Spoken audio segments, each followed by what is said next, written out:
માળિયાહાટીના તાલુકાના ગડુ ગામે પ્રાથમિક શાળામાં બાળકો પાસે સાફ સફાઈ કરાવતા હોવાના આક્ષેપ સાથે સરપંચ દ્વારા વિડીયો જાહેર કરાયો છે।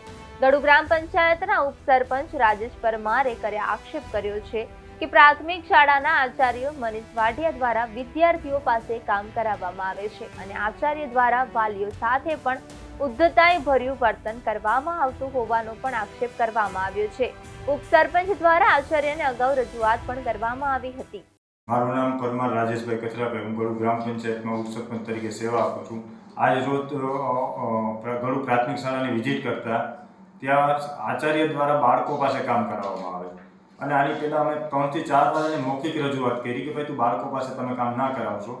મનીષભાઈ વાઢિયા કરીને આચાર્ય છે, એનું વર્તન પણ ઉદ્ધતાઈ ભર્યું છે અને કોઈ પણ રીતે અમે એને કહીએ તો એ સમજે નહીં। ઘણીવાર આની પહેલાં પણ 1-2 વાર મેં વિડીયો મારી પાસે છે, હું કહેશો ત્યારે રજૂ કરી, બાળકો પાસે અવારનવાર કામ કરાવે અને એને કહેવા જાય તો આપણે ધમકી અમારે કે હું તારું આમ કરાવી નાખી, તારું મર્ડર કરાવી જ નાખી।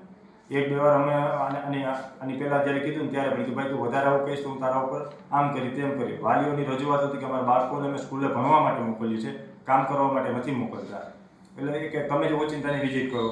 તો આજે અમે વિઝિટ કરતા, મેં પોતે જ વિઝિટ કરી ને મેં જ આ શૂટિંગ ઉતારીને નાખ્યું છે, બાળકો પાસે કામ કરાવે છે અવારનવાર। જો આ વસ્તુનો આની તાત્કાલિક ધોરણે બદલી નહીં કરવામાં આવે તો હું અનશન ઉપર બેસી અમારા